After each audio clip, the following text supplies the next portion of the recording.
hey, good morning. It's Brian up here in Kingfield, Maine. Got a kind of cool one here I found a while ago and just put it through the paces. This is an old Silvertone. They call it the WindChime because of that headstock art. But it's built by Kay instead of Harmony. Most of the Silvertone stuff, which was Sears, store brand, was built by Harmony as far as I'm concerned. I've seen so many of these, mostly in the triple flat top guitars.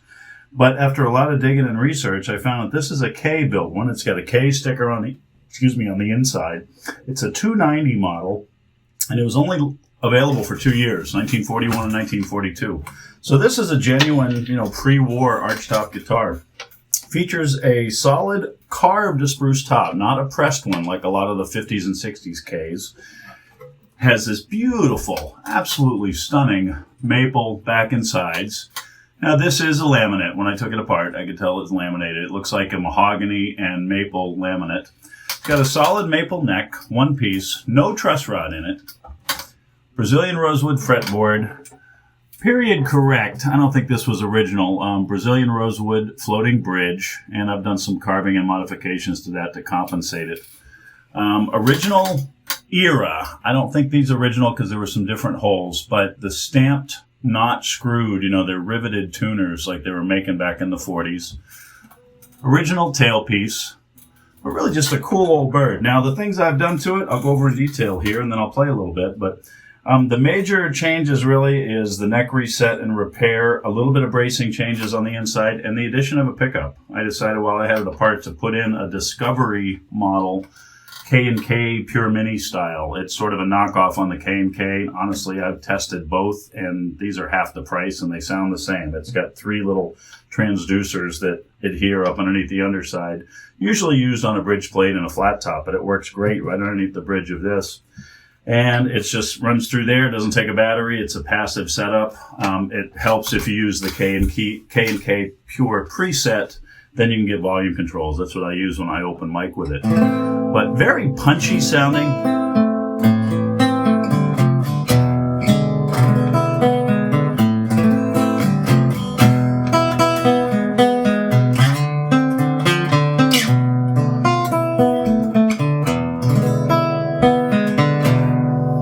Got really great mid-range to it.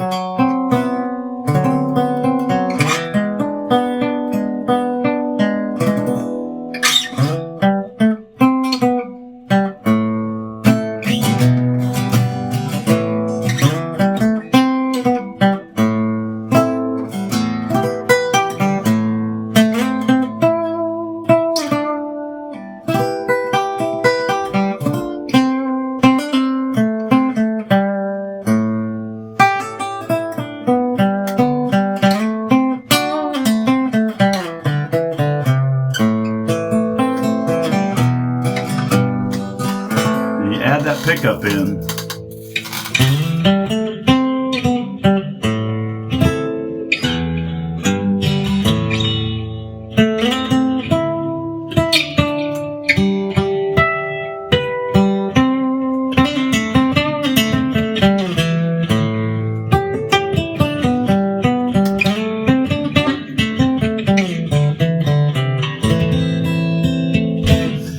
Anyway, what I did when I got a hold of it, somebody had tried to do the old cheesy neck reset where you drill a hole through the heel, put a great big old wood screw in it, and you just yonk it on down and hope it will bend the neck angle back. Well, guess what? That doesn't work. So I pulled the neck off.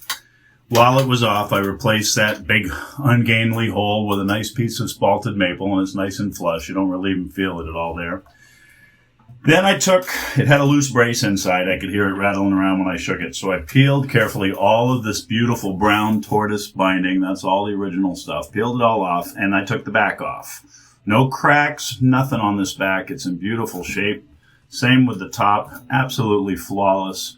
So while I had the back off, archtops have 2 parallel braces in here. There's no bridge plate. That's all just held by those 2 parallels and the structure of the arch, I guess. And I'm not an archtop guy, so if I'm giving wrong info here, put it in the comments. But it's got 2 parallels. So I started reading about it, and Benedetto is one that's known for doing this, but a lot of modern archtops have gone to an X instead of the parallel. Apparently, parallel is punchier and be louder, so if you're playing, playing a lot of, jazzy backup rhythm, percussive style, parallel is great. But for more modern style,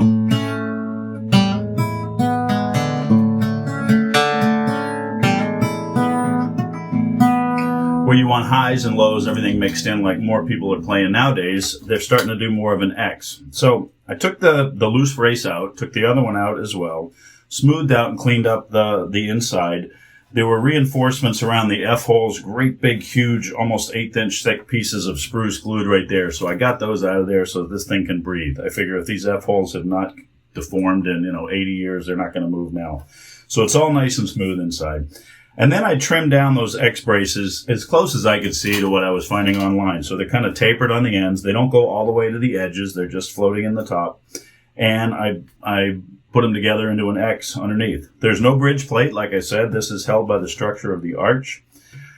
While I was in there, I went ahead and installed that K&K style pickup, the Discovery 1, 2, 3 transducers right to a 1/4-inch end pin jack. So all that was required for that was a drill through the end pin, and then the rest is glued up inside. Now, if it ever breaks, getting in there is going to be a project, but that's not something I'm going to do, I don't think. Then I put it all back together, and the binding was in great shape. I had one spot, which I can't even find it right now, that I had to glue that cracked when I took it off, but can't even find it. And one little nub right here, right underneath the end pin, where I put a matching piece in there and then smoothed it flush. So put it all back together. I reset the neck. Neck angle is great now. I've got action that's about 0.080 at the 12th fret on both sides. There is adjustment room on this floating bridge. You can bring it down if you want. If you go much lower, it starts sounding kind of tinny. Because there is no truss rod in this, the relief in the neck at the 7th fret is a little higher than I like. I mean, I like it to be like 0.007. This is more like 0.010. So it's a little high because it's just got a little tiny bit of a bow in the neck. Now, it's not tragic, but what it means is that if you come down much lower, the action's higher here than it is there, and it starts bottoming out. It frets out up above. So I think 0.080 is a pretty decent compromise, and it's very easy playable right now. Carved the bridge, so it's intonated.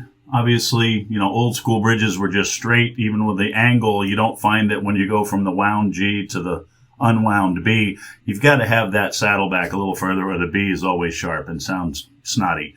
So I carved that to be a little more comfortable. Made a nice pick guard for it out of some brown tortoise. Originally, these had like a translucent thing. If you look at the pictures in my listing, you'll see that they had that sort of a semi-translucent one with pictures of notes and stuff, very Art Deco. I searched and searched, and I just couldn't find one. But I did have this old K artwork sticker, so I stuck it on there. I think it looks pretty good. Brazilian rosewood fretboard with some really nice inlays. Those are all original and factory. Headstock is in great shape. Love the WindChimes. Like I said, the tuners are a vintage era. I don't think they were the ones that would have been on it originally because there were some holes underneath there that didn't match. And the pictures I found seem like they're more like they're usually 3 on a strip.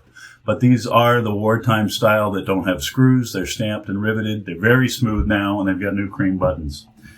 All in all, just a fun player. I think this thing would be a blast to take to an open mic. You'd get a lot of conversation out of it. Kind of get out your, Stray Cats style playing, and I think it'd be a lot of fun for someone. But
1941 or 42, Kay Silvertone WindChime 290. Solid, carved spruce top.